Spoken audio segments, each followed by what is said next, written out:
रणवीर अलाहाबादिया और समय रैना की जो कंट्रोवर्सी है वो ख़त्म ही नहीं हो रही है। इसके ऊपर बहुत ज़्यादा लोगों ने रिएक्ट कर दिया है, पॉलिटिकल कमेंट्स आ चुके हैं, कई लोग काफ़ी स्ट्रिक्ट एक्शन का डिमांड भी कर रहे हैं और बहुत सारे लोग हैं जो समय और रणवीर को डिफेंड कर रहे हैं सरप्राइजिंगली। खैर, हर एक का अपना अपना ओपिनियन है और आप डिफेंड भी कर सकते हैं और क्रिटिसाइज भी कर सकते हैं क्योंकि इंडिया में वो फ्रीडम ऑफ स्पीच अवेलेबल है। लेकिन ये चैनल एक साइकोलॉजिकल एनालिसिस के लिए है, तो हम इस पूरी सिचुएशन में से एक साइकोलॉजिकल एनालिसिस करेंगे फिर से for the comments that people are making, जिस तरीके से उनको डिफेंड किया जा रहा है और जो कमेंट्स फॉर में बोले जा रहे हैं और अगेंस्ट में बोले जा रहे हैं, दोनों को हम एनालाइज करेंगे और इन दी एंड हम एक कंक्लूजन पे आने की कोशिश करेंगे। तो चलिए पहले उन लोगों को देखते हैं जो इनको डिफेंड कर रहे हैं। सबसे पहला डिफेंस क्या आ रहा है कि ये एक जोक तो कॉपीड था, उसकी तो अपनी सोच ही नहीं है, उसने तो सोच समझ के नहीं बोला, ये तो प्लान्ड ही नहीं था। आप लोग बचपन से इतने भोले हुए हो या अभी रिसेंटली कुछ ऐसा हो गया कि इतने नाइव बन गए हैं? प्लीज अंडरस्टैंड, रणवीर अलाहाबादिया एक काफी अच्छे बिजनेसमैन है, वो कंटेंट क्रिएशन की गेम में है और उनको रेगुलरली सेंसेशनल कंटेंट क्रिएट करना पड़ता है अपने ही चैनल को रिजुविनेट करने के लिए, नए व्यूज लाने के लिए, क्योंकि बहुत जल्दी सैचुरेट हो जाता है कंटेंट। तो आज की डेट में ट्रेंडिंग पे क्या था? इंडियाज गॉट लेटेंट, जो कि ऑलमोस्ट हर एक उनकी जो क्लिप है वो वायरल जा रही थी और रणवीर के चैनल की नहीं जा रही थी। तो सबसे पहली बात, जो कमेंट किया गया अगर वो कॉपीड था, उसके पीछे का इंटेंशन देखिए। इंटेंशन था ताकि उन्हें सेंसेशनल व्यूज मिले और रणवीर को लाइमलाइट फिर से मिल जाए ताकि उनका चैनल या उनका कंटेंट एकदम से लाइमलाइट में आ जाए। क्या ये करना सही या गलत है? ये बिल्कुल सही है क्योंकि करना पड़ता है, लेकिन किस तरीके से किया जा रहा है, क्या कमेंट किया जा रहा है, ये भी इंसान को सोचने की जरूरत है। तो रणवीर ने जो क्वेश्चंस किए वो कैलकुलेटेड क्वेश्चंस थे और उसने अपनी अपॉलॉजी में भी क्लियरली बोला है, this was a lapse in judgement, यानी कि मैंने कोशिश की थी लेकिन वो फेल हो गया, बैकफायर हो गया। सेकेंड पॉइंट पे आते हैं, किस टाइप का जोक मारा है। That joke is a very disturbing joke. वो ऑलमोस्ट एक इंसेस्ट को प्रमोट करता है। उन्होंने ऑलमोस्ट प्रोस्टिट्यूशन को भी प्रमोट कर दिया कि पैसे लेके आप ये करें। लेकिन जो अपने पेरेंट्स के लिए उन्होंने जोक मारा है वो बहुत ही ज्यादा परवर्टेड, डिस्गस्टिंग है और उस जोक से बहुत लोगों को हर्ट भी हुआ है, शॉक भी लगा है। अब आप बोलेंगे लेकिन गलती तो सबसे हो जाती है। हाँ, सबसे गलती हो सकती है और गलती को माफ भी करना चाहिए अगर किसी ने सॉरी मांगा है तो। लेकिन वो गलती किसने की है? क्या वो इंसान 2 साल का, 5 साल का, 10 साल का, 15 साल का बच्चा है जिसे दुनिया के बारे में पता नहीं है? जो इंसान मल्टीपल चैनल्स चला रहा हो, Beer Biceps, Ranveer show Hindi, Ranveer show shorts, etcetera etcetera etcetera, इतने सारे चैनल चला रहे हैं, मीडिया कंपनी चला रहे हैं, आपको क्या लगता है उस इंसान ने सोचा नहीं होगा ये जो क्वेश्चन वो पूछने जा रहे हैं वो चलेगा या नहीं चलेगा, या ये क्वेश्चन पूछना चाहिए नहीं पूछना चाहिए? इस इंसान ने उस क्वेश्चन को केयरफुली इवैल्यूएट किया, अपने माइंड में उसको सोचा कि यार ये क्वेश्चन है, वेस्टर्न मीडिया में तो बड़ा चल गया था, यहाँ पे ट्राई करते हैं, कोई बात नहीं, कैंडिड शो है, यहाँ पे तो कुछ भी बोल सकते हो। और उस इंसान ने वो क्वेश्चन जो बोला है वो जानबूझ के पूछा है and that is where the problem becomes bigger, क्योंकि ये गलती से नहीं हुआ, एक सोची समझी कैलकुलेशन थी।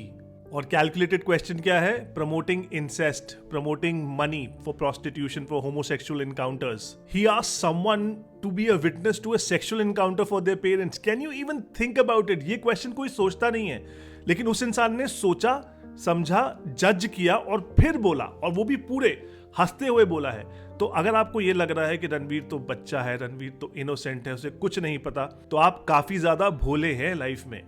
कोई भी इंसान बिना किसी विल पावर के, बिना एक्सेप्टेंस के कोई काम नहीं करता और ये साइकोलॉजिकली आपको समझना पड़ेगा। पॉइंट नंबर 3, डार्क कॉमेडी ऐसी ही होती है, ये सिर्फ एक जोक था।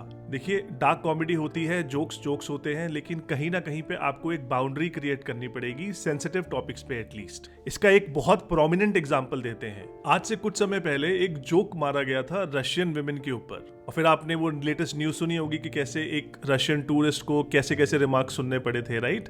तो ये जो जोक है ना, इसके लॉन्ग लास्टिंग रेपरकशंस हो सकते हैं, इसलिए लाइंस ड्रॉ करनी जरूरी है। एक और इंसिडेंट है, ये देखिए। I was so shocked, and there is 6,000 rupee stereotype about Russian girls in India, but I want to share my story. So basically, during one of my trips, some Indian influencers met me, and they were offering 100,000 followers just to spend the night with me. But yeah, do you really think that money and fame can buy everything? Of course not. तो अब आपको ये समझना चाहिए कि हर एक joke का भी एक लॉन्ग टर्म रेपरकशन हो सकता है। इसीलिए डार्क कॉमेडी हो या ना हो, लेकिन आपको कुछ बाउंड्रीज एस्टैब्लिश करनी पड़ेंगी, वरना वो दिन दूर नहीं है जहां पे लोग शायद रेप के ऊपर मजाक करें, चाइल्ड मॉलेस्टेशन के ऊपर मजाक करने लग जाएं। प्रोस्टिट्यूशन पे तो ऑलरेडी मजाक हो रहा है, लड़कियों को तो बहुत ज़्यादा ऑलरेडी मजाक में, गालियों में इंक्लूड किया जाता है। अब जोक्स के जरिए अफेंड करना बंद करना पड़ेगा। You have to draw the line somewhere. चौथे पॉइंट पे लोग बोल रहे हैं कि उससे गलती हो गई, उसने माफी भी मांग ली, जाने दो। पहली बात, जो उन्होंने माफी मांगी है वो लीगली अपने आप को डिफेंड करने के लिए मांगी है, वो हार्टफेल्ट अपॉलॉजी नहीं है। ये आप सब ने वीडियो में देखा है, मेरा लास्ट वीडियो देख लो, वहां पे मैंने उस अपॉलॉजी को भी एनालाइज किया है कि उनके इंटेंट क्या थी उस अपॉलॉजी के पीछे। तो माफी मांग ली तो जाने दो, शायद जाने देना चाहिए, लेकिन प्लीज आप ये देखिए कि एक इंसान की मॉरल रिस्पॉन्सिबिलिटी कम नहीं होनी चाहिए। Second, he represents India on an international level as a podcaster, तो उनकी मॉरल रिस्पॉन्सिबिलिटी बनती है। Third, he is a youth icon, he got even awarded by the PM of India, तो lot of youth is looking up to him, और वो youth ही है जो ज्यादातर डिफेंड कर रहा है आजकल कमेंट्स में, क्योंकि उनको ये लगता है कि गाली देना और ऐसे कमेंट्स मारना बहुत कूल है। लेकिन एक बार इमेजिन करके देखिए, आपका सेम फ्रेंड जो रोज आपको वो गालियां देता है माँ और बहन की, अगर वो सेम फ्रेंड बहुत ज्यादा गुस्से में आपको वो गाली देता है, तो क्या आप सेम तरीके से उसको कैजुअली लोगे? पॉइंट नंबर 5, हिडन इंटेंशंस क्या है।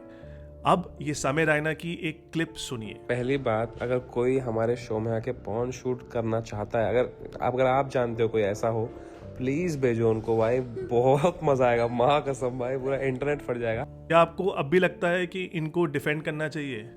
ये लोग अपने सिर्फ व्यूज के लिए किसी भी हद तक जा रहे हैं। समय has made a disgusting comment कि पॉर्न बड़ा क्रेजी हो जाएगा यार, पॉर्न हो जाएगा तो इंटरनेट फट जाएगा।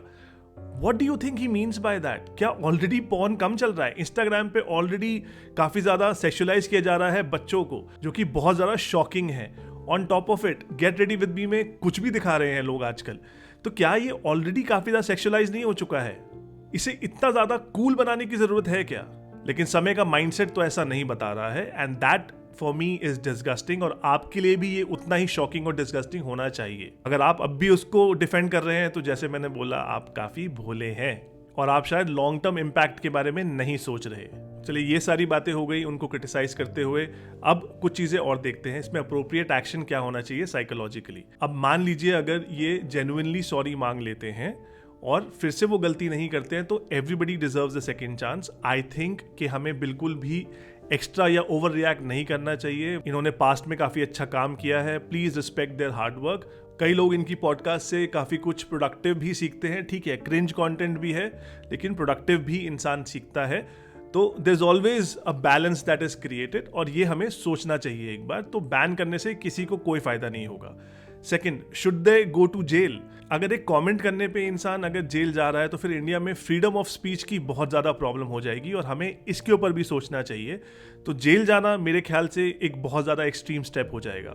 मैं उसको तो एड्रेस ही नहीं करूँगा जहाँ पे कई लोग कह रहे हैं कि उसको फांसी दे दो वगैरह वगैरह। वो तो बहुत ही वाहियात ओवर रिएक्शन है, और इस ओवर रिएक्शन से हमें डेफिनेटली बचना चाहिए।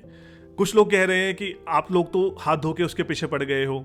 देखिए, क्रिटिसाइज करना ज़रूरी है। किसी भी इंसान के साथ अगर आप डिसएग्री करते हैं, क्रिटिसिज्म से, एक नॉर्मल डिस्कशन से आप एक दूसरे के पर्सपेक्टिव को उसको समझ पाते हैं। लेकिन अगर आप क्रिटिसाइज नहीं करेंगे, तो फिर आप सामने वाले इंसान को एक फ्री पास दे रहे हैं, जो कि बहुत ज़्यादा डिफिकल्ट हो जाएगा इन द लॉन्गर रन।